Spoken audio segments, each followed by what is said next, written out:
विष्णु गुरुर्देवो महेश्वरः गुरु साक्षात् परब्रह्म तस्मै ಶ್ರೀ ಗುರವೇ ನಮಃ.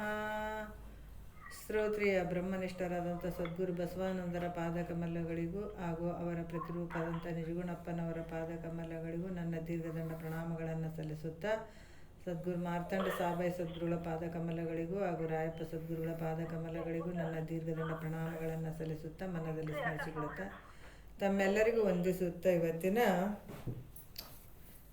ನೀತಿ ಕ್ರಿಯಾಚರ್ಯ ಸ್ಥಳದಲ್ಲಿನ ನಿಜಗುಣ ರಚಿಸಿದಂಥ ಕೈವಲ್ಯ ಪದ್ಧತಿಯಲ್ಲಿ ನೀತಿ ಕ್ರಿಯಾಚರ್ಯ ಸ್ಥಳದ ಇವತ್ತಿನ ಆಧಾರದ ವಿಷಯ 14ನೆಯ ಪದ ಇವಾಗ ನಡೆದದ.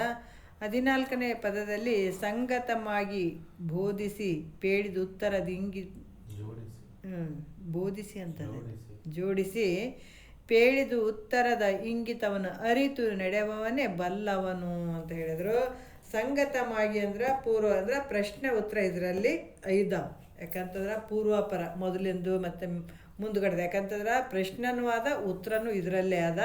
ಇದನ್ನು ಅರ್ಥ ಮಾಡಿಕೊಂಡು ತಿಳ್ಕೊಂಡು ಅದರ ಒಂದು ಮರ್ಮವನ್ನು ತಿಳಿದು ಯಾರು ನಡೀತಾರ ಅವರಿಗೆ ಬಲ್ಲವರು ಅಂತ ಹೇಳ್ತಾರೆ ಅವರು.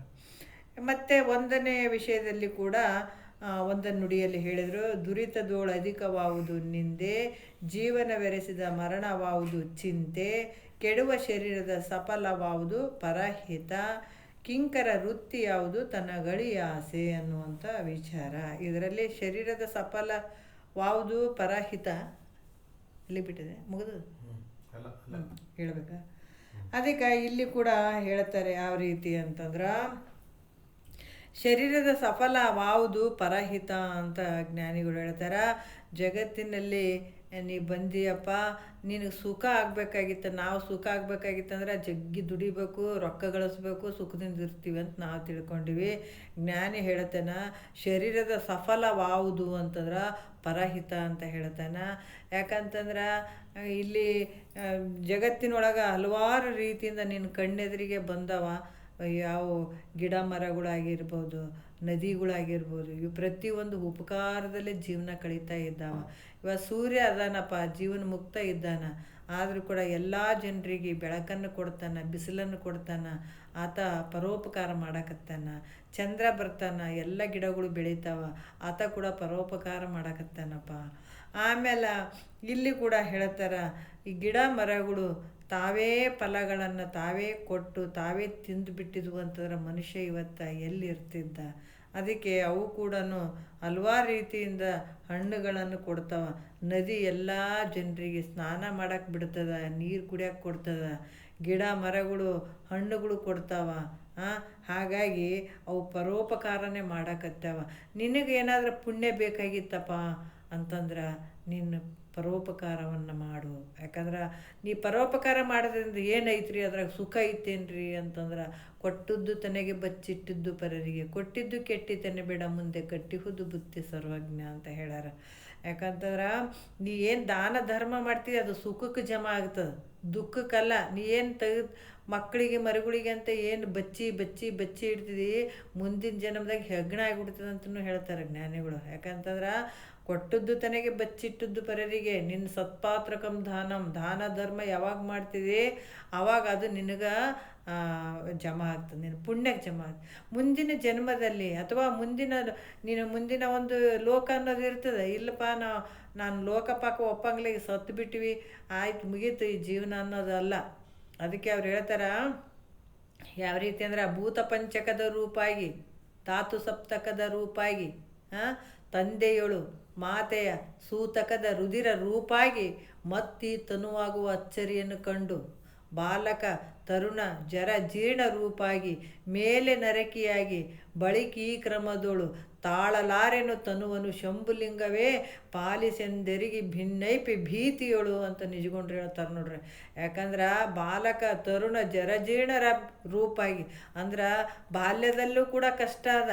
ಎಂಥ ಕಷ್ಟ, ಅವ್ರಿಗೆ ಹಸುವಾಗಿತ್ತು, ಕೂಸಿಗೆ ಹಸುವಾಗಿತ್ತಂದ್ರೆ ಹೊಟ್ಟೆ ನೋಯಕತ್ತಿದಂಥ ಔಷಧ ತುರುಕೋದು, ಹೊಟ್ಟೆ ನುಸಕತ್ತಿತ್ತಂದ್ರೆ ಹಸುವಾಗ್ಯದಂಥ ಹಾಲು ತುರುಕೋದು ಮಾಡುವಂಥದ್ದು. ಹಲವಾರು ರೀತಿಯಿಂದ ಕಷ್ಟಗಳನ್ನು ಅನುಭವಿಸ್ತದೆ ಬಾಲ್ಯದಲ್ಲಿದ್ದಾಗ. ಆದರೆ ಯೌವನದಾಗ ಮಾತ್ರ ಅಲ್ಲಿ ಅಹಂಕಾರ ಅನ್ನುವಂಥದ್ದು ಬಂದು ಅದು ಆ ರೀತಿ ಜೀವನ ಹಾಳು ಮಾಡ್ತದ. ಇಲ್ಲಿ ಮತ್ತು ಯೌವನದಲ್ಲಿ ಕೂಡ ಹಲವಾರು ರೀತಿ ಕಷ್ಟಕ್ಕೆ ಗುರಿ ಆಗ್ತದಲ್ಲ. ಈಗ ಮುಪ್ಪಿನಲ್ಲಿ ಕೂಡ ಕಷ್ಟಕ್ಕೆ ಗುರಿ ಆಗ್ತದ. ಈ ಒಂದು ಬಾಲ್ಯದಲ್ಲೂ ನಮ್ಗೆ ಅರಿವಿರಂಗಿಲ್ಲ, ಯೌವನದಲ್ಲಿ ಕೂಡ ಅರಿವಿರಂಗಿಲ್ಲ. ಮುಪ್ಪಿನಲ್ಲಿ ಬಂದಾಗ ಏನಪ್ಪ ಎಷ್ಟು ಕಷ್ಟ ಐತಪ್ಪ ಈ ಶರೀರಕ್ಕೆ, ಸಾಕಾಗ್ಯದೋ ಯಪ್ಪ ಹಾಂ ಅಂತ ಇಲ್ಲಿ ಎಷ್ಟೋ ಸಲ ನಾವು ಹೇಳ್ತಾ ಇರ್ತಾನೆ ಮನುಷ್ಯ. ಯಾಕಂದರೆ ಜೀವಾತ್ಮ ಯಾವುದಕ್ಕೂ ತಳಂಗಿಲ್ಲ. ಆಯ್ತಪ್ಪ ಸತ್ತ ಮೇಲೆ ಈ ಶರೀರ ಇಲ್ಲಿಗೆ ಮುಗೀತಪ್ಪ, ನನಗೆ ದುಃಖ ಆದಂತ ನೀನು ಮರೆಯಂಗಿಲ್ಲ ಅಂತ ಜ್ಞಾನಿ ಎಚ್ಚರಿಕೆ ಕೊಡ್ತಾನೆ. ಯಾಕಂದ್ರೆ ಈ ಜೀವ ಹೋಯ್ತಂದ್ಗಳೇ ನಿನಗೇನು ಮುಗೀತಪ್ಪ, ಕಷ್ಟ ಮುಗೀತು ಆಯಿತು ಅಂತ ಅದನ್ನು. ಈಗ ಸಂಸಾರದಾಗ ಬರುವಂಥ ಕಷ್ಟಗಳು ಸಾಕಾಗ್ಯದಪ್ಪೋ, ಶರೀರಕ್ಕೆ ಬರುವಂಥ ಕಷ್ಟ ಸಾಕಾಗ್ಯದ, ರೋಗ ರುಜಿನಾದಿಗಳು ಸಾಕಾಗಿ ಹೋಗ್ಯದಂತ ನೀ ಏನು ಬಳಲಕತ್ತಿದಿ, ಅದು ಇಲ್ಲಿಗೆ ಮುಗಿತಪ್ಪ, ಸತ್ತ ಮೇಲೆ ಮುಗಿತೀವಿ. ಯಾವ ದುಃಖಗಳಿಲ್ಲ. ಯಾಕಂದ್ರೆ ಸ್ಥೂಲ ಶರೀರಕ್ಕೆ ಬರುವಂಥ ದುಃಖ ಬೇರೆ, ಸೂಕ್ಷ್ಮ ಶರೀರಕ್ಕೆ ಬರುವಂಥ ದುಃಖ ಬೇರೆ ಅದಾವಿಲ್ಲ. ಇವೆಲ್ಲ ದುಃಖಗಳು ಏನು ಮಾಡ್ತಾವಪ್ಪ ಅಂತಂದರೆ ಕಾರಣ ಶರೀರದಲ್ಲಿ ಅಡಿಗೆ ಬಿಡ್ತಾವೆ. ಅದು ಅಡಿಗೆ ಬಿಟ್ಟಾಗ ಅದೇನಾಗ್ತದೆ, ಬೀಜ ರೂಪವಾಗಿ ಹೊಂಟು ಬಿಡ್ತದೆ. ಅದಕ್ಕೆ ಈ ಸೂಕ್ಷ್ಮ ಶರೀರದಲ್ಲಿ ಬರುವಂಥ ದುಃಖಗಳು, ಸ್ಥೂಲಕ್ಕೆ ಬರುವಂಥ ದುಃಖಗಳು, ಇಲ್ಲಿ ಎರಡೂ ರೀತಿಯಿಂದ ಸಾಕಾಗ್ಯದೋ ಯಪ್ಪ, ಪರಮಾತ್ಮ ನನಗೆ ಒಳ್ಳೇದು ಮಾಡಲಪ್ಪ ಅಂತ ನೀನೇನು ಅಂತೀಯ. ಇದು ನಿನಗೆ ಒಳ್ಳೇದು ಮಾಡಬೇಕಾಗಿತ್ತಪ್ಪ, ಒಳ್ಳೇದೇ ಆಗಬೇಕಾಗಿತ್ತು, ನಿನಗೆ ಸುಖ ಆಗಬೇಕಾಗಿತ್ತು ಅಂದ್ರೆ ಪುಣ್ಯದ ಕೆಲಸಗಳನ್ನು ಮಾಡು. ಪುಣ್ಯ ಯಾಕಂತಂದ್ರೆ ನೀನು ರೊಕ್ಕ ರೂಪಾಯಿ ಎಲ್ಲ ಗಳಿಸ್ಕೊಂಡು ಆಸ್ತಿ ಅಂತ ಜಮಾಸ್ಕೊಂಡೆ ಅಂತಂದ್ರೆ ಪುಣ್ಯ ಬರ್ತದ, ಸುಖದಿಂದ ಇರ್ತೀನಿ ಅಂತ ಅನ್ಕೋಬೇಡ, ಅದು ದುಃಖಕ್ಕೆ ಗುರಿ ಆಗ್ತದೆ.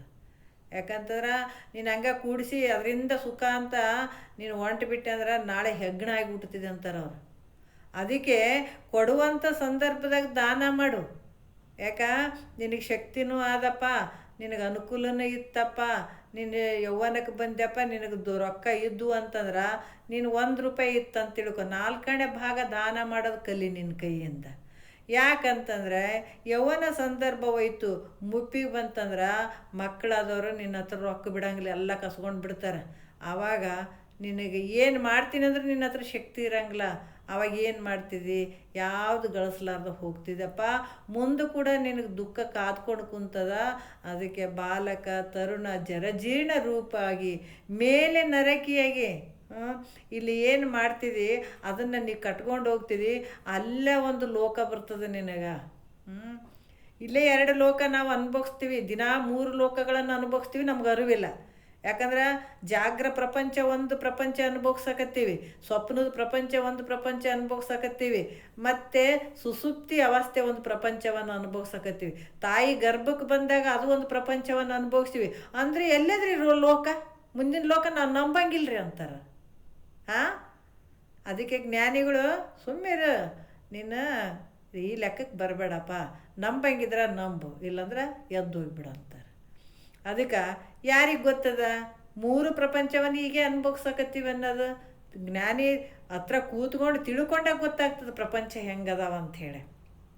ಅದಕ್ಕೆ ಇಷ್ಟು ಅನುಭವಿಸಿನಪ್ಪ, ಇಲ್ಲಿಗೆ ಮುಗೀತು ಅಂದ್ರೆ ಆರಾಮಾಗಿ ಜೀವನ ಮಾಡ್ಬೋದು. ಆದ್ರೆ ಮುಂದೆ ಕೂಡ ಕಾದ್ಕೊಂಡು ಕುಂತಾವಂತಂದ್ರೆ ಮನುಷ್ಯನಿಗೆ ಎಷ್ಟು ದುಃಖ ಅದ. ಅದಕ್ಕೆ ನೀನು ಇಂಥ ಸುಖವನ್ನು ನಿನಗೆ ಬೇಕಾಗಿತ್ತಪ್ಪ, ನಿನಗೆ ಮುಂದೆ ಸುಖನೇ ಆಗಬೇಕಾಗಿತ್ತು, ಆನಂದವಾಗಿ ಇರಬೇಕಾಗಿತ್ತು ಅಂತ ಅನ್ನೋದಕ್ಕಾಗಿ ಮೊದಲನೇ ಮೆಟ್ಲು ಏನು ಮಾಡಬೇಕಪ್ಪ, ಪುಣ್ಯದ ಕೆಲಸಗಳನ್ನು ಮಾಡು.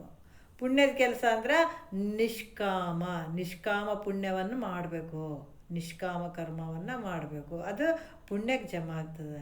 ಅದು ಪುಣ್ಯದಲ್ಲಿಂದ ನಿನಗೆ ಸುಖ ಸಿಗ್ತದೆ. ಸುಖ ಅಂದ್ರೆ ಮತ್ತೆ ಭಾಳಷ್ಟು ಜನ ತಿಳ್ಕೊಳ್ತಾರೆ, ನಮ್ಗೆ ಆಸ್ತಿ ಬಂಧುಗಳನ್ನೇ ಸುಖ ಆಯಿತು, ಅಂತಸ್ತು ಬಂಧುಗಳನ್ನೇ ಸುಖ ಆಯಿತು, ರೊಕ್ಕ ಬಂಧುಗಳನ್ನೇ ಸುಖ ಆಯ್ತು ರೀ ಅಂತ ತಿಳ್ಕೊಳ್ತಾರೆ.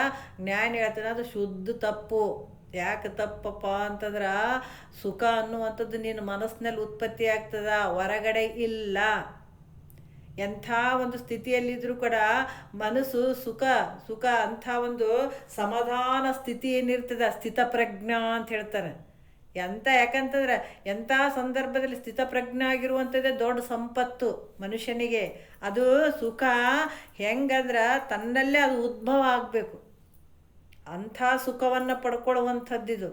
ಅದಕ್ಕೆ ಇಂಥ ಸುಖವನ್ನು ಕೋಟಿ ಇರ್ತದೆ. ತಾತವ್ರು ಹೇಳ್ತಿದ್ರು, ಯಾಕಂದ್ರೆ ಭಾಳ ಚಂದ ಅರಮನೆ ಥರ ಮನೆ ಕಟ್ಕೊಂಡು ಒಳಗಡೆ ಎ ಸಿ ಗೀಸಿ ಎಲ್ಲ ಹಾಕ್ಕೊಂಡು ಒಳಗಡೆ ಕುಂತಾನ, ಅದಕ್ಕೆ ಬಿ ಪಿ ಇತ್ತಂದ್ರೆ ತೊಗೊಂಡು ಏನು ಮಾಡ್ತೀರಿ?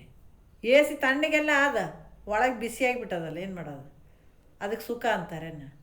ಅದಕ್ಕೆ ಅಂಥ ಸುಖ ಆಗಬೇಕಾಗಿತ್ತಪ್ಪ ಅಂತಂದ್ರೆ ಏನು ಮಾಡ್ಬೇಕಂದ್ರೆ ಪುಣ್ಯ ಮಾಡು. ಅದಕ್ಕೆ ಪರೋಪಕಾರಾಯ ಪುಣ್ಯಾಯ ಅಂತ ಇಲ್ಲಿ ಹೇಳ್ತಾರೆ. ಯಾವ ರೀತಿ ಅಂದ್ರೆ ಶರೀರದ ಸಫಲವಾವುದು ಪರಹಿತ. ಅದಕ್ಕೆ ಈ ರೀತಿ ಮಾಡೋದ್ರಿಂದ ಏನಾಗ್ತದಪ್ಪ, ಅದಕ್ಕೆ ಇಲ್ಲಿ ಹೇಳ್ತಾರ ಕರುಣೆ ಉಳ್ಳವನಾಗು. ಇಲ್ಲಿ ಮತ್ತು ಯಾವ ರೀತಿಯಪ್ಪ ಅಂತ ಒಂದು ಸಂತರು ಅನ್ನುವಂಥ ವಿಚಾರದಲ್ಲಿ ಕೆಲವು ವಿಚಾರಗಳು ಬರ್ತಾವೆ. ಯಾವ ರೀತಿ ಅಂತಂದ್ರೆ ಈಗ ಮತ್ತೆ ಹೇಳ್ತಾರೆ ಅವರು, ಈ ಶರೀರದ ಸಫಲವಾವುದು ಅಂದ್ರೆ ಪರಹಿತ. ಇದನ್ನು ಮಾಡೋದ್ರಿಂದ ನಿನಗೇನಾಗ್ತದಪ್ಪ ಅಂತಂದ್ರೆ ಪುಣ್ಯಕ್ಕೆ ಜಮ ಆಗ್ತದೆ. ಪುಣ್ಯದಿಂದ ಏನಾಗ್ತದೆ ಅಂತಂದ್ರೆ ಮುಂದಿನ ಒಂದು ಜೀವನ ಅಥವಾ ಮುಂದಿನ ಲೋಕದಲ್ಲಿ ನೀನು ಸುಖವಾಗಿರಂಗ ಅಂಥ ಸುಖ ನಿನಗೆ ಸಿಗ್ತದ ಅನ್ನುವಂಥದ್ದು ವಿಚಾರ ಹೇಳಿ, ಇಲ್ಲಿ ಕಿಂಕರ ವೃತ್ತಿ ಯಾವುದು? ತನ್ನ ಗಳಿಯ ಆಸೆ ಅನ್ನುವಂಥದ್ದು ಹೇಳ್ತಾರೆ. ಯಾಕಂದರೆ ಕಿಂಕರ ವೃತ್ತಿ ಅಂತಂದರೆ ಯಾವುದು ಅಪ್ಪ ಅಂತಂದ್ರೆ ಇಲ್ಲಿ ಕೂಡ ಹೇಳ್ತಾರೆ. ಯಾವ ರೀತಿ ಅಂತಂದ್ರೆ ಕಿಂಕರ ಅಂತಂದ್ರೆ ಸಣ್ಣ ಸ್ಥಿತಿಯ ಸ್ವಭಾವ ಅಂತ ಕೂಡ ಹೇಳ್ತಾರೆ ಅವರು. ಯಾವುದು ಅಂದ್ರೆ ತನಗೆ ಬೇಕೆಂಬ ಅಲ್ಪವಾದ ಆಸೆ ಅಂತಂದರೆ ಬೇಕು.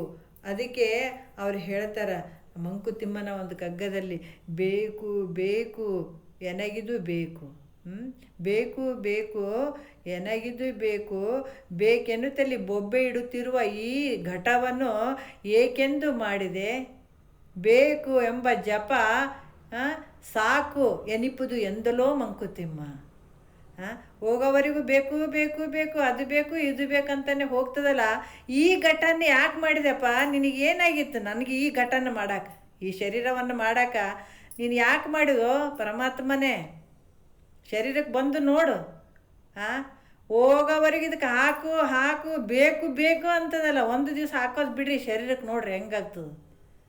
ಕೊನೆಯವರೆಗೂ ಬೇಕನ್ಕಂತ ಹೋಗ್ತದಲ್ಲ. ಇದು ಯಾರಿಗೆ ಬೇಕಾಗಿತ್ತೋ ಈ ಶರೀರನ ತಗೊಳ್ಳೋ ಬೇಕನ್ನೋದಕ್ಕೆ? ಅದಕ್ಕೆ ಬೇಕೆನ್ನುತ್ತಲ್ಲಿ ಸಾಕು ಅನ್ನುವ ಜಪ, ಬೇಕನ್ನುವ ಜಪ ಸಾಕು ಎನಿಪುದು ಎಂತಲೋ ಮಂಕುತಿಮ್ಮ. ನೋಡಿ, ಯಾವಾಗ ಸಾಕು ಅನ್ನಿಸ್ತದ, ಇಂಥ ಘಟವನ್ನು ಯಾಕೆ ಮಾಡಿದೆಪ್ಪ ಪರಮಾತ್ಮ ಅನ್ನುವಂಥದ್ದು ಹೇಳ್ತಾರೆ. ಅದಕ್ಕೆ ಇಲ್ಲಿ ಕೂಡ ಹೇಳ್ತಾರೆ ಕಿಂಕರ ವೃತ್ತಿ, ಸಣ್ಣ ಸ್ವಭಾವ ಯಾವುದು ಅಂದ್ರೆ ತನಗೆ ಅಳಿಯ ಆಸೆ ಅಂತಂದ್ರೆ ಯಾವ ರೀತಿ ಅಂತ ಕೂಡ ಅವ್ರು ಹೇಳ್ತಾರೆ. ಯಾವಾಗಲೂ ಇಲ್ಲಿ ತನಗೆ ಏನಿರುವಂಥದ್ದು, ಯಾಕಂತಂದ್ರೆ ಅಲ್ಪವಾದಂಥ ಏನಾದರೂ ಸ್ವಲ್ಪ ಇತ್ತು ಅಂತಂದ್ರೆ ಇನ್ನೂ ಬೇಕು ಅಂತ ಯಾವುದು ಕೊಟ್ಟರೂ ಕೂಡ ಅಲ್ಲಿ ಯಾವುದಿದ್ರೂ ಕೂಡ ಅದಕ್ಕಿಂತ ಜಾಸ್ತಿ ಬೇಕು, ಇನ್ನೂ ಜಾಸ್ತಿ ಬೇಕು ಅನ್ನುವಂಥ ವಿಚಾರದಲ್ಲಿ ಇಲ್ಲಿ ಒಂದು ಸಂತ ತುಕಾರಾಮ್ ಮುಂದೆ ಹೇಳ್ತಾರೆ. ಜ್ಞಾನಿಗಳು ಯಾವ ರೀತಿ ಜೀವನ ಮಾಡ್ತಾರೆ ಅನ್ನೋದಕ್ಕೆ ಹೇಳ್ತಾರೆ. ಸಂತ ತುಕಾರಾಮ್ ಒಂದು ಭಾಳ ಚಂದ ಹೇಳ್ತಾರೆ. ಸಂತ ತುಕಾರಾಮ್ ವಯಸ್ಸಾಗಿತ್ತು, ಆತ ಭಜನೆ ಮಾಡ್ಕೋತ ಕುಂತಿದ್ನಂತ ಒಂದು ಕಡೆ ಕೆಳಗೆ, ಹಿಂಗೆ ಎಲ್ಲೋ ರೋಡ್ ಮೇಲೆ ಹಿಂಗೆ ಸುಮ್ಮನೆ ಕೂತ್ಕೊಂಡು ಭಜನೆ ಮಾಡ್ತಾ ಇದ್ದಂತ. ವಿಠಲ ಮೇಲ್ಗಡೆ ಲಕ್ಷ್ಮಿ ಸಮೇತ ನಾರಾಯಣ ಹೋಗ್ತಾ ಇದ್ರಂತ ಮೇಲ್ಗಡೆ. ಈತ ಕೆಳಗಡೆ ಭಜನೆ ಮಾಡ್ಕೊತ ಕುಂತಿದ್ನಂತ. ಕೂತ್ಕೊಂಡ್ರ ವಿಠಲ ಅಂತ ಏನು ಏಕಾಗ್ರತೆಯಿಂದ ಭಜನೆ ಮಾಡ್ಕೊತ ಕೂತ್ಕೊಂಡಿದ್ದ. ಮೇಲ್ಗಡೆ ಅವ್ರು ಹೋಗ್ತಿದ್ರು. ಯಾರಲ್ಲಿ ಕೂತಿದಾರಲ್ಲ ಕೆಳಗಡೆ ಅಂತ ಲಕ್ಷ್ಮಿ ಕೇಳಿದ್ಳಂತ.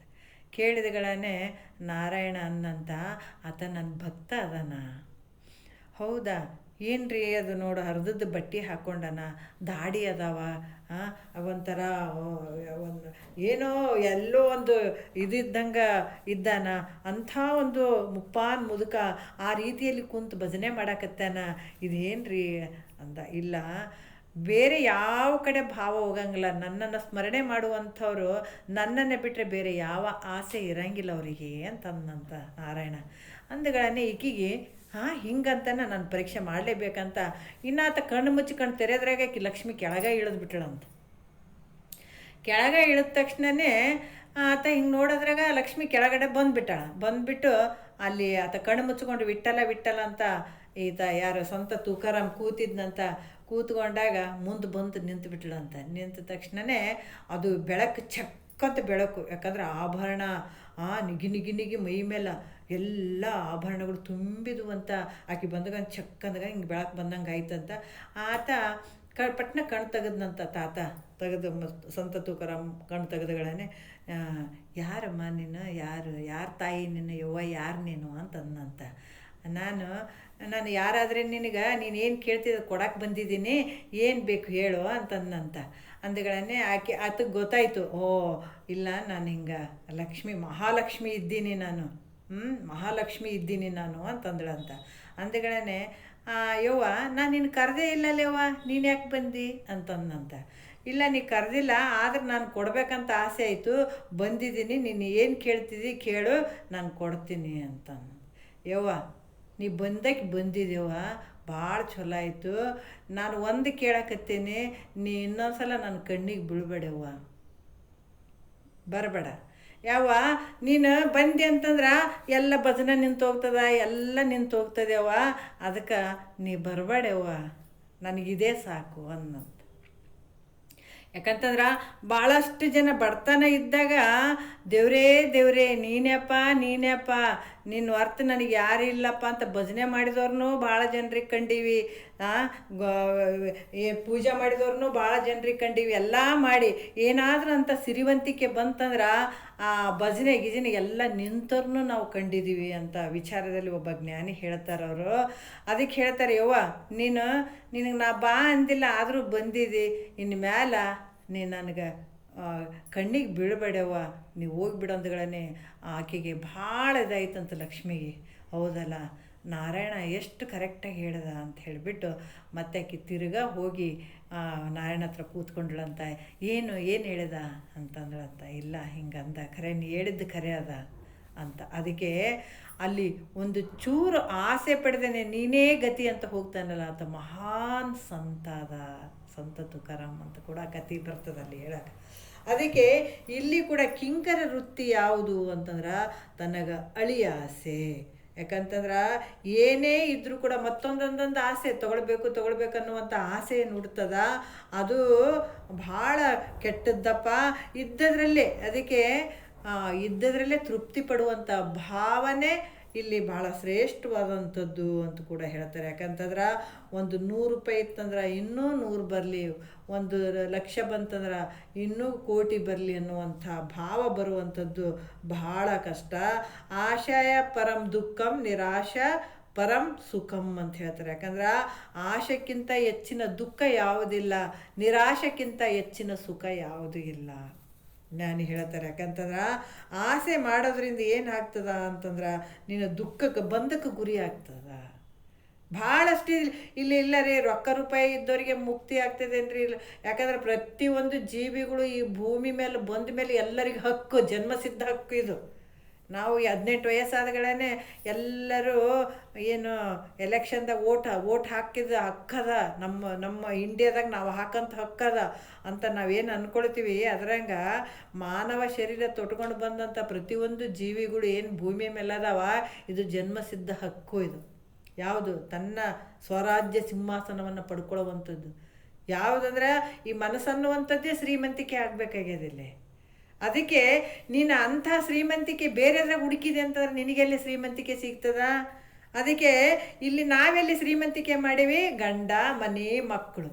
ಅದಕ್ಕೆ ಸತಿ ಪುತ್ರರು ಎನ್ನವರೆಂದು ನೆಚ್ಚಿರುವೆ ಅಲ್ಲಿ ಮಾಡಕತ್ತೀವಿ. ಮರಣ ಕಾಲದಿ ನಿನ್ನ ಹಿಂದೆ ಬಹರೆ, ಇರುವ ದ್ರವ್ಯವೆಲ್ಲವನ್ನು ಕೊಟ್ಟು ಕಳಿಸುವರೆ, ಯಮಪುರದ ಬಾಧೆಯನ್ನು ಬಂದು ಬಿಡಿಸುವರೆ.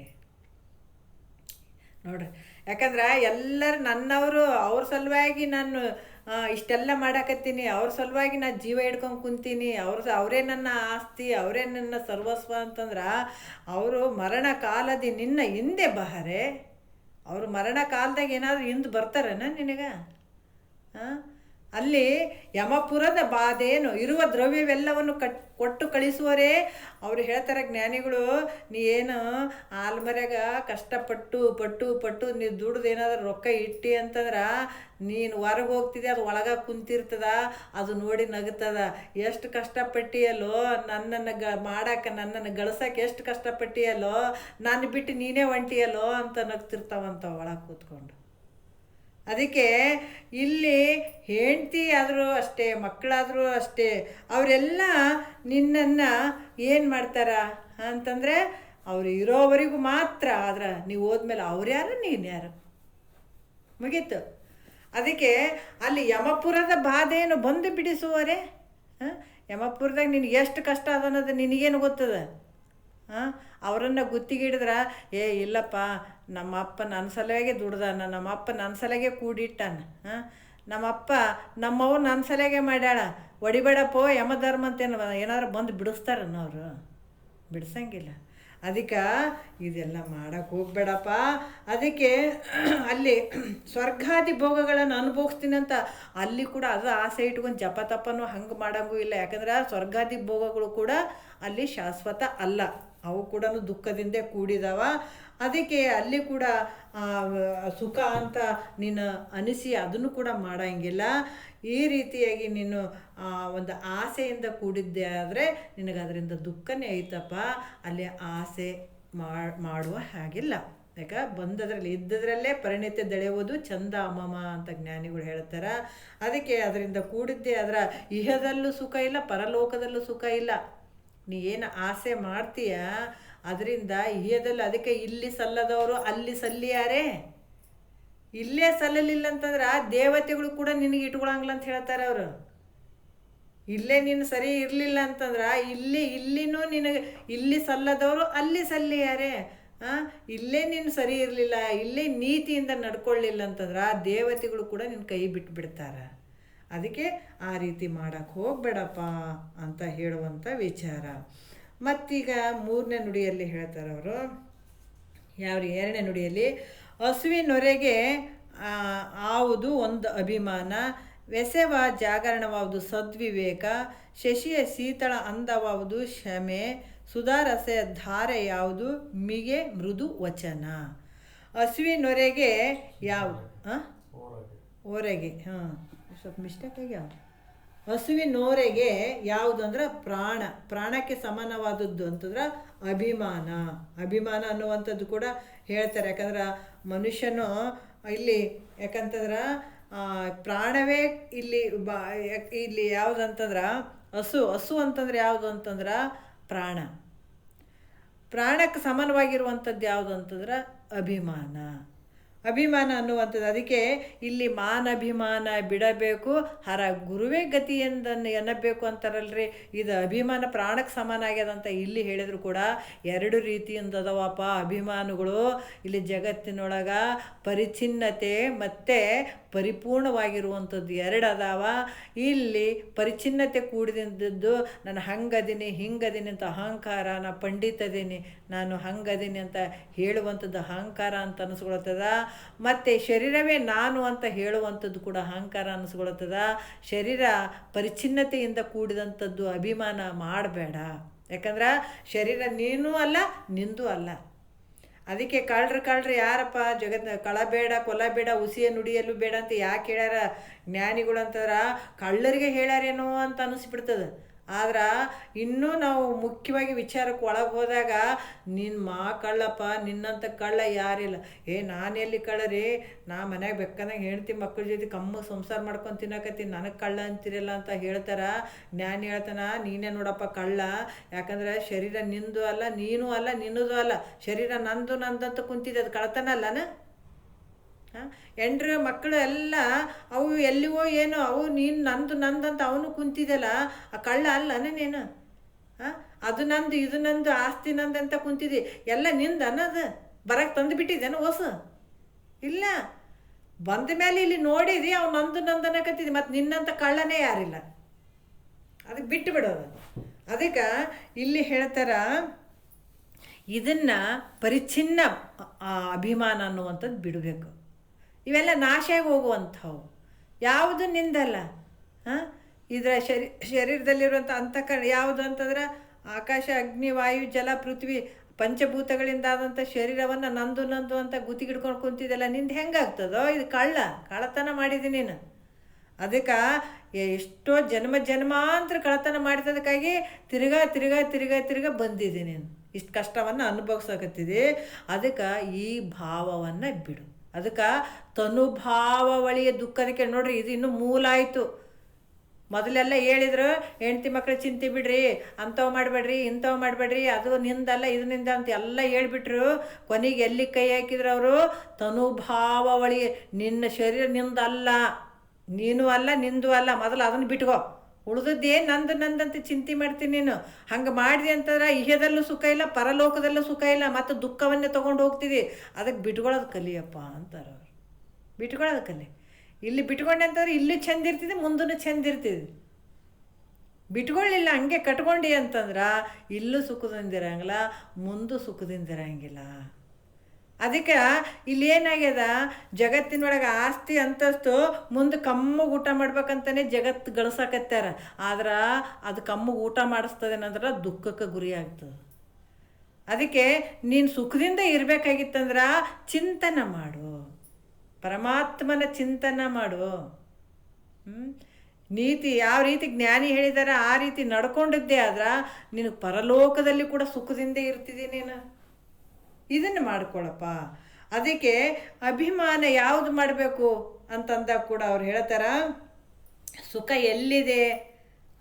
ಈಗ ಭಾಳ ವಿಶೇಷವಾಗಿ ಹೇಳ್ತಾರೆ. ಯಾಕಂತಂದ್ರೆ ಅಭಿಮಾನ ಪೂರ್ಣ ಅಭಿಮಾನ ಎಲ್ಲಿ ಮಾಡ್ಬೇಕಪ್ಪ ಅಂತಂದ್ರೆ ನಾವೇನು ಇದು ಕ್ರಮಶಾಸ್ತ್ರ, ಇದು ಮುಂದೆ ಕೂಡ ಬರ್ತದೆ. ಯಾಕಂತಂದ್ರೆ ಯಾವ ರೀತಿ ಹೇಳ್ತಾರಂತಂದ್ರೆ, ನೀನು ಯಾರಿಗೆ ಹುಟ್ಟಿದೆಪ್ಪ? ನಮ್ಮ ಅಪ್ಪ ಹುಟ್ಟೀನಿ. ಆತ ಯಾರಿಗೆ ಹುಟ್ಟ್ಯಾನ? ಅವ್ರ ಅಪ್ಪ ಹುಟ್ಟ್ಯಾನ, ಅವ್ರ ಅಪ್ಪ ಹುಟ್ಟ್ಯಾನ. ಎಲ್ಲಿ ಹೋಯ್ತದ?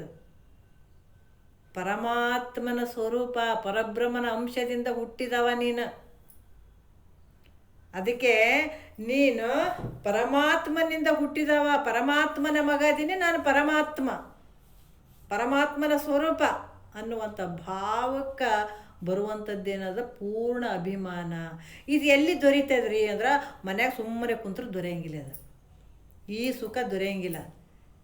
ಯಾಕಂತಂದ್ರೆ ಮನೇಲಿ ಇಲ್ಲರಿ, ನಾವು ಕೇಳಂಗಿಲ್ರಿ, ನಮ್ಮ ಕೆಲಸ ಭಾಳ ಇರ್ತದ್ರಿ, ಜ್ಞಾನಿಗಳದ್ದು ವಾಕ್ಯ ಎಲ್ಲಿ ಕೇಳ್ಕೊಂತ ಕೂಡೋದ್ರಿ ಅಂತಂದ್ರೆ ಇದು ಸಿಗಂಗಿಲ್ಲ. ಇದು ಯಾವಾಗ ಸಿಗ್ತದಂದ್ರೆ ಸಜ್ಜನರ ಸಹವಾಸದಿಂದನೇ ಇಂಥ ಸುಖ ದೊರಿಲಿಕ್ಕೆ ಸಾಧ್ಯ ಅದ. ಜಗತ್ತಿನೊಳಗೆ ಏನೇನಿಲ್ಲ. ಯಾರು ಅಂತಂದ್ರೆ ಈ ರಾಮಕೃಷ್ಣ ಪರಮಹಂಸರು ವಿವೇಕಾನಂದರು ಹೊಂಟಿದ್ರಂತ, ಯಾವುದೋ ಒಂದು ಊರಿಗೆ ಹೊಂಟಿದ್ರಂತ. ರೈಲ್ವೆ ಸ್ಟೇಷನ್ದಾಗ ಕೂತ್ಕೊಂಡಿದ್ದಾರ. ಹಿಂಗೆ ಕೂತ್ಕೊಂಡಿದ್ರಂತ, ಬಾಜು ಒಬ್ಬ ಬಂದು ಕೂತ್ಕೊಂಡಂತ.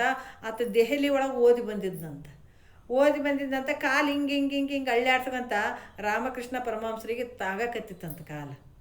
ವಿವೇಕಾನಂದರು ಹೇಳಿದ್ರಂತ, ನೋಡಪ್ಪ ಕಾಲು ತಾಗಿಸ್ಬೇಡ, ಚಂದ ಕೂಡು ಅಂತಂದಂತ.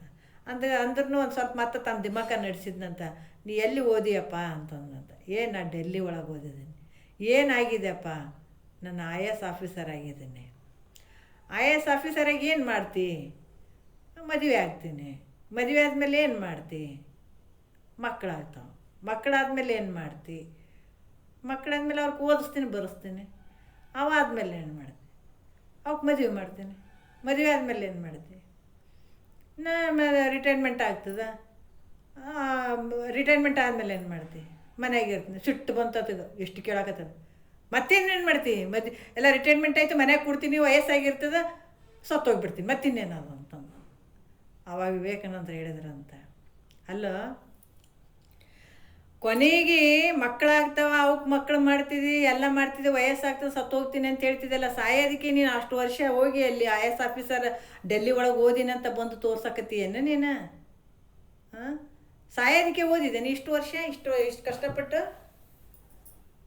ಅದನ್ನು ಮಾಡ್ಕೊಳ್ಳೋ. ಯಾಕಂತಂದ್ರೆ ಸಾಯೋದನ್ನು ಬಿಟ್ಟು ಸಾಯದೇ ಇರುವಂಥ ಒಂದು ವಸ್ತು ಅದು.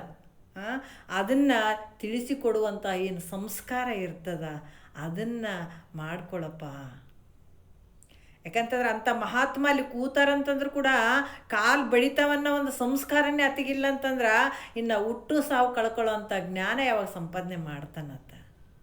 ಅದಕ್ಕೆ ಇಲ್ಲೆಲ್ಲ ಭುಕ್ತಿ ವಿದ್ಯೆಯೇ ಭಾಳ ಇರುವಂಥದ್ದು. ಅದಕ್ಕೆ ಅದರಿಂದ ಏನಾದರೂ ಸುಖ ಐತೇನಂದ್ರೆ ಎಷ್ಟು ವರ್ಷ ದುಡಿದ್ರು ಏನು ಮಾಡಿದ್ರು ಕೂಡ ಬ್ರಹ್ಮಜ್ಞಾನಕ್ಕಿಂತ ಹೆಚ್ಚಿನ ಸುಖ ಯಾವುದೂ ಇಲ್ಲಪ್ಪ, ಯಾವುದೇ ಇಲ್ಲ. ಅದಕ್ಕೆ ಇಲ್ಲಿ ಕೂಡ ಹೇಳ್ತಾರೆ ಯಾವ ರೀತಿ ಅಂತಂದ್ರೆ ಇದು ಪ್ರಾಣಕ್ಕೆ ಸಮಾನವಾಗಿರುವಂಥದ್ದು ಯಾವುದಂದ್ರೆ ಒಂದು ಅಭಿಮಾನ ಮಾಡುವಾಗಿದ್ರೆ ನಾನು ಪರಬ್ರಹ್ಮ ಸ್ವರೂಪ, ನಾ ಪರಮಾತ್ಮ ಇದ್ದೀನಿ ಅನ್ನುವಂಥ ಅಭಿಮಾನ ಪಡು.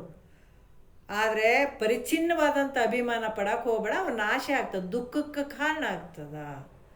ಈ ರೀತಿಯಾಗಿ ಹಸುವಿನವರೆಗೆ ಯಾವುದು ಒಂದು ಅಭಿಮಾನ ಅಂತ ಇಲ್ಲಿ ಹೇಳ್ತಾರೆ. ಎಸೆವ ಜಾಗರಣವಾವುದು ಅಂದ್ರೆ ಸದ್ವಿವೇಕ ಅಂತಂದ್ರೂ ಕೂಡ ಆತ್ಮ ಯಾವುದು ಅನಾತ್ಮ ಯಾವುದು ಅನ್ನುವಂಥದ್ದು ವಿಚಾರ ಮಾಡುವಂಥದ್ದು ವಿವೇಕ ನೋಡ್ರಿ. ಯಾಕಂತಂದ್ರೆ ಇದು ಎಸೆವ ಜಾಗರಣವಾವುದು. ಈಗ ಜಾಗರಣೆ ಅಂತ ಮಾಡ್ತೀವಿ ನಾವು. ಜಾಗರಣೆ ಅಂತ ಯಾಕೆ ಮಾಡಿದ್ರಪ್ಪ? ಹಿಂದೆ ಪ್ರತಿಯೊಂದು ಹಬ್ಬ ಹುಣ್ಣಿಮೆಗಳಿಗೆ ಮಾಡಿದ್ದಾರೆ ಜ್ಞಾನಿಗಳು. ಅಲ್ಲಿ ಮಾಡಿದ್ರು ಕೂಡ ಅಜ್ಞಾನಿಗಳು ಒಂದೊಂದು ದಿವಸ ಮಾಡಿ ಪುಣ್ಯಕ್ಕೆ ಜಮಾ ಆಗಲಿ ಅಂತ ಮಾಡ್ಯಾರ ಅಷ್ಟೇ ಹೊರತಾಗಿ ಇವಾಗ ಏನು ಈ ದಿನ ಶಾಸ್ತ್ರಗಳೇನು ನಡೀತಾವ, ಜ್ಞಾನಿ ಏನು ಹೇಳ್ತಾರ, ಇದು ಮಲಗಿದಂಥ ಜೀವಾತ್ಮನಿಗೆ ಎಚ್ಚರಿಕೆ ಮಾಡುವಂಥ ಸ್ಥಿತಿ ಇದು. ಇಲ್ರಿ ನಾವು ಎದ್ದೇ ಇಲ್ರಿ, ಜ್ಞಾನಿಗಳ ದೃಷ್ಟಿ ನೀವು ಮಲಿಗೆ ಇದೆಯಪ್ಪ. 84 ಯುಗಾಂತರ ಬಂದರೂ ಕೂಡ ನೀವು ಮಲಿಗೆ ಇದೆ, ಜನ್ಮಾಂತರ ಬಂದರೂ ಕೂಡ ನೀವು ಎದ್ದೇ ಇಲ್ಲ ಅಂತಾರೆ ಜ್ಞಾನಿಗಳು. ಎದ್ದೇ ಇಲ್ಲ. ಈಗ ಎಬ್ಬಸಕ್ಕೆ ಟ್ರೈ ಮಾಡಕತ್ತಾರೆ ನೋಡ್ರಿ. ಈಗ ಯಾವಾಗ ಈಗ ಸ್ವಲ್ಪ ಮುಂಜಾನೆ ಆಗ್ಯದಪ್ಪ, ಸ್ವಲ್ಪ ಎದ್ದೇಳ್ರಿ ಅಂತ ಈಗ ಸ್ವಲ್ಪ ಎಚ್ಚರಿಕೆ, ಸ್ವಲ್ಪ ಎಚ್ಚರಿಕೆ. ಅದಕ್ಕೆ ಎಸೆವ ಜಾಗರಣವಾವುದು ಅಂದ್ರೆ ಸದ್ವಿವೇಕ. ನೀನು ಎಚ್ಚರಿಕೆ ನಿಜವಾದ ಎಚ್ಚರಿಕೆ ಯಾವುದು ಅಂತಂದರೆ, ಶ್ರೇಷ್ಠವಾದಂಥ ಎಚ್ಚರಿಕೆ ಯಾವುದಂದ್ರೆ ಆತ್ಮ ಅನಾತ್ಮ ವಿಚಾರ ಮಾಡುವಂಥದ್ದೇ ನಿಜವಾದ ಎಚ್ಚರಿಕೆ. ಅದಕ್ಕೆ ಇಲ್ಲಿ ಕೂಡ ಅಜ್ಞಾನವಾಗಿರುವಂಥದ್ದು, ಅಜ್ಞಾನದಲ್ಲಿ ಏನು ಮುಳುಗಿ ಪ್ರತಿ ಒಂದು ಜನ್ಮದಲ್ಲಿ ಅಜ್ಞಾನದ ಒಂದು ಇದಕ್ಕೆ ನೀನೇನು ಬಲಿಯಾಗಿದೆ, ಅದರಿಂದ ಒಂದು ಸ್ವಲ್ಪ ಹೊರಗೆ ಬರುವಂಥ ವಿಚಾರ ಯಾವುದು ಅಂದ್ರೆ ಸದ್ವಿವೇಕ. ಒಂದೇ ವರ್ಷದ ಒಂದೇ ಸಲ ಜಾಗರಣೆ ಮಾಡುವುದಲ್ಲ. ಜಾಗರಣೆ ಬಂತ್ರಿ, ಇವತ್ತು ಎದ್ದೇಳ್ಬೇಕು ರೀ, ಇವತ್ತು ಊಟ ಮಾಡಬಾರ್ದು ರೀ ಅಂತ ಹೇಳ್ತೀವಿ. ಆದ್ರೆ ಈ ಒಂದು ಸಲ ಶ್ರವಣ ಮನನ ನಿಧಿಧ್ಯಾಸ ಮಾಡ್ಕೊಂಡು ಅಂತಂದ್ರೆ ಒಂದು ಸಲ ಜಾಗ್ರ ಆದಿ ಅಂತಂದ್ರೆ ಅದಕ್ಕೆ ಹೇಳ್ತಾರ, ತನುವ ದಂಡಿಸಬೇಡ, ಮನವನ್ನಿಲ್ಲಿಸಬೇಡ, ಧನವನ್ನೀಗಿರಬೇಡ, ಮನೆ ಮಾರು ದೊರೆದು ವನವಾಸ ಬೇಡ, ತನಗಿನಿತು ತತ್ವಜ್ಞಾನ ಸಂಜನಿಸಲು ಅಗವೆಲ್ಲವನ್ನು ಕೆಡಿಪುದು ಅದರಿಂದ ನೋಡ್ರಿ. ಯಾಕಂತಂದ್ರೆ ಒಂದು ಸಲ ಏನಾದರೂ ನಿನಗೆ ಜ್ಞಾನ ಆಯಿತು ಅಂತಂದ್ರೆ ನೀನು ಮುಗೀತು. ಎಚ್ಚರಿಕೆ, ಅದು ಸದ್ವಿವೇಕ, ಅದು ನಿಜವಾದ ಎಚ್ಚರಿಕೆ, ಅದು ನಿಜವಾದ. ಏನು ನಾವು ದಿನ ಮಕ್ಕತ್ತಿಯವ್ರು ಮುಂಜಾನೆ ಅದನ್ನು ಆ ಎಚ್ಚರಿಕೆ ಅನ್ನುವಂಥದ್ದಲ್ಲ. ಅದು ಎಲ್ಲ ಮಲಗಿದ್ರೇನು ಎದ್ರೇನು ಅದೆಲ್ಲ ಮಲಗಿದಂಗೆ ಅಲ್ಲಿ. ಅದಕ್ಕೆ ಇಲ್ಲಿ ಕೂಡ ಹೇಳ್ತಾರೆ, ಈಗ ರಾತ್ರಿ ನಾವು ಕೋಳಿ ಕೂಗ್ತದ ಎದ್ದೇಳ್ರಿ ಅಂತ ಹೇಳ್ತೀವಿ. ಆಮೇಲೆ ರಾತ್ರಿ ಗೂರ್ಖಗಳು ಬಂದು ಎಬ್ಬಿಸ್ತಾರಲ್ಲ ಆ ರೀತಿ ಹೇಳ್ತೀವಿ. ಆದ್ರೆ ಇಲ್ಲಿ ಸದ್ಗುರು ಆ ರೀತಿಯಾಗಿ ಎಬ್ಬಿಸ್ಲಕ್ಕೆ ಬಂದ ನೋಡ್ರಿ. ಮಲಗ್ಯಾರ, ಎಲ್ಲ ಜೀವಾತ್ಮರು ಮಲಗಿಬಿಟ್ಟಿದ್ದಾರೆ. ಈಗ ಓಲೆಕಾರ ಅಂತಂದ್ರೆ ಆ ರಾತ್ರಿ ಮತ್ತೆ ಈ ಕಳ್ಳರು ಕಾಕರು ಬರ್ತಾರಂತೇಳಿ ಹಿಂದಿನ ಒಂದು ಅದ್ರಾಗ ಅವರು ರಾತ್ರಿ ಪೇರೆ ಹೊಡ್ಕೊಂಡು ತಿರುಗಾಡ್ತಿದ್ರಂತ. ಆಮೇಲೆ ಕಳ್ಳರಿಗೇನು ಬರ್ತಾರಂತ ಕಾಯ್ತಿದ್ರಂತ. ಬಂದರೆ ಏನೋ ಶಬ್ದ ಆದ್ರೆ ಅವ್ರಿಗೆ ಎಚ್ಚರಿಸ್ತಿದ್ರಂತ. ಆ ರೀತಿಯಾಗಿ ಸದ್ಗುರುಗಳು ಜೀವಾತ್ಮರು ಏನು ಮಲಗಿದಾರ ಅವ್ರಿಗೆ ಎಬ್ಬಿಸ್ಲಿಕ್ಕೆ ಬಂದಿದ್ದಾರೆ ನೋಡ್ರಿ. ಯಾಕಂದ್ರೆ ಗುರುಶಾಸ್ತ್ರಾದಿಗಳಿಂದ ಅಂಥ ಸದ್ವಿವೇಕವನ್ನು ಜಾಗ್ರ ಮಾಡುವಂಥದ್ದು ಅದು ನಿಜವಾದ ಎಚ್ಚರಿಕೆ. ಅದಕ್ಕೆ ಯಾರು ಈ ಒಂದು ಸದ್ಗುರುವಿನ ವಾಕ್ಯವನ್ನು ಕೇಳಿ ಯಾರು ಜಾಗ್ರ ಆಗ್ತಾರ, ಯಾರು ಎಚ್ಚರಿಕೆ ಆಗಬೇಕಪ್ಪ ಅಂತ ಅಲ್ಲಿ ಪ್ರಯತ್ನ ಪಡ್ತಾರ, ಅವರು ಎಚ್ಚರಿಕೆ ಆಗಿಬಿಡ್ತಾರೆ ನೋಡ್ರಿ. ಇಲ್ಲಾಂದ್ರೆ ಅದು ಮತ್ತೆ ಅವ್ರು ಯಾರು ಕೇಳಂಗಿಲ್ಲ, ಅವ್ರು ಇನ್ನೂ ನಿದ್ದೆಗೆ ಅದರ, ಆ ನಿದ್ದೆಗೆ ಎಲ್ಲ ಹೋಗ್ಬಿಡುವಂಥದ್ದು. ಅದಕ್ಕೆ ಸದ್ವಿವೇಕ ಅಂತ ಇಲ್ಲಿ ಭಾಳ ವಿಚಾರ ಮಾಡುವಂಥದ್ದು. ಇಲ್ಲಿ ಬ್ರಹ್ಮ ಸತ್ಯ, ಜಗನ್ಮಿಥ್ಯೆ. ಸತ್ಯ ಯಾವುದು, ಮಿಥ್ಯೆ ಯಾವುದು? ಈ ರೀತಿಯಾಗಿ ಜಗತ್ತಿನೊಳಗೆ ಅಸ್ಥಿ ಭಾತಿ ನಾಮರೂಪ ಪ್ರಿಯ, ನಾಮರೂಪ ಅಸ್ಥಿ ಭಾತಿ ಪ್ರಿಯ. ಜಗತ್ತಿನಾಗ ಏನದ, ಎಲ್ಲ ಬ್ರಹ್ಮಮಯ ಅದ. ಅದಕ್ಕೆ ಸಾರಿ ಚೆಲ್ಲದ ಮುಕುತಿ ಗುರು ತೋರಿಸದಲ್ಲದೆ ಕಾಣಿಸದನ್ನು ಸಾರಿ ಚೆಲ್ಲದ. ಎಲ್ಲಿ ಹುಡುಕಿದ್ರು ಆತನೇ ಕಾಣಿಸ್ತಾನೆ ನೋಡ್ರಿ. ಅದನ್ನು ಬಿಟ್ಟರೆ ಜಗತ್ತಿನಾಗ ಏನೂ ಇಲ್ಲ. ಆ ರೀತಿ ನೋಡ್ಬೇಕಾಗಿತ್ತಂದ್ರೆ ಸತತ ಶ್ರವಣ ಬೇಕು. ಪರಮಾತ್ಮ ತುಂಬಿನಲ್ರಿ, ಎಲ್ಲಿ ತುಂಬೇನ್ರಿ? ನನ್ನ ಕಣ್ಣಿಗೆ ಕಾಣವಲ್ದ್ರಿ. ನಿನ್ನ ಕಣ್ಣು ಕಾಣಬೇಕಾದ್ರೆ ಇನ್ನೊಂದು ಕಣ್ಣು ತೆಗಿಬೇಕಾಗ್ತದೆ. ಯಾವುದು? ಜ್ಞಾನದ ಕಣ್ಣು. ಆ ಜ್ಞಾನದ ಕಣ್ಣು ತೆಗಿಬೇಕಾಗಿತ್ತಂದ್ರೆ ಏನು ಬೇಕಾಗ್ತದ? ಪರಮಾತ್ಮನ ಕೃಪೆ ಬೇಕಾಗ್ತದ. ಪರಮಾತ್ಮನ ಕೃಪೆ ಬೇಕಾಗಿತ್ತಂದ್ರೆ ಏನು ಬೇಕಾಗ್ತದ? ಪುಣ್ಯ ಬೇಕಾಗ್ತದ. ಪುಣ್ಯ ಬೇಕಾಗಿತ್ತಂದ್ರೆ ಏನು ಬೇಕಾಗ್ತದ? ಅಲ್ಲಿ ನಿಷ್ಕಾಮ ಕರ್ಮ ಬೇಕಾಗ್ತದ. ಇವೆಲ್ಲ ಒಂದಕ್ಕೊಂದು ಇರ್ತಾವ. ಹಾಗಾಗಿಬಿಟ್ಟು ಅಸ್ಥಿ ಭಾತಿ ಪ್ರಿಯ ಇವು ಮೂರು ರೀತಿಯಿಂದ ನೋಡಿದರೆ, ಈ ಮೂರು ರೀತಿಯಿಂದ ಅಸ್ಥಿ ಭಾತಿ ಜಗತ್ತಿನೊಳಗ ಭಗವಂತನ ಎಲ್ಲ ಕಡೆ ನಾವು ಕಾಣಬೇಕಾಗಿತ್ತು ಅಂದ್ರೆ ಯಾವ ರೀತಿ ಅಂದ್ರೆ ನಾಮರೂಪ ತೆಗೆದು ಅಸ್ಥಿ ಭಾತಿ ಪ್ರಿಯದಿಂದ ಜಗತ್ತನ್ನು ನೋಡಿದಾಗ ಎಲ್ಲ ಭಗವಂತನೇ ಕಾಣಿಸ್ತಾನೆ. ಅದಕ್ಕೆ ಈ ರೀತಿಯಿಂದ ಸತ್ಯ, ಅದು ಸತ್ಯ ವಸ್ತು. ತ್ರಿಕಾಲಾಭಾದ್ಯವಾಗಿರುವಂಥದ್ದು ಅಂದ್ರೆ ಮೂರು ಕಾಲದಲ್ಲಿ ಇರುವಂಥದ್ದು. ಅದು ಒಂದು ಕಾಲದಲ್ಲಿ ತೋರಿ ಇನ್ನೊಂದು ಕಾಲದಲ್ಲಿ ಯಾವುದಿರಂಗ್ಲೋ ಅದು ಮಿಥ್ಯ. ಮೂರು ಕಾಲದಲ್ಲಿರುವಂಥದ್ದು ಸತ್ಯ. ಹಾಗಾಗಿಬಿಟ್ಟು ಇಲ್ಲಿ ಯಾವ ರೀತಿ ಅಂತಂದರೆ ನಾನು ಸತ್ಯ ಯಾವುದು ಮಿಥ್ಯೆ ಯಾವುದು ಅಂತ ವಿಚಾರ ಮಾಡುವಂಥದ್ದೇ ಸದ್ವಿವೇಕ ಅಂತ ಹೇಳ್ತಾರೆ. ಇದನ್ನು ಇಟ್ಕೊಂಡು ಮತ್ತೆ ಶಶಿಯ ಶೀತಳ ಅಂದವಾವುದು ಕ್ಷಮೆ ಅನ್ನುವಂಥದ್ದನ್ನು ಮತ್ತೆ ನೋಡೋಣ. ನಾಳೆ ವಿಚಾರದಲ್ಲಿ ನೋಡಮ್ಮ. ಒಂದೆರಡು ಮಾತು ಗುರುಗಳ ಪಾದಕ್ಕೆ ಅರ್ಪಿಸಿ ಇದನ್ನೇ ಇಟ್ಕೊಂಡು ನಾಳೆ ನೋಡೋಣ. ಒಂದೆರಡು ಮಾತು ಗುರುಗಳ ಪಾದಕ್ಕೆ ಅರ್ಪಿಸಿ ಆರಾಮ.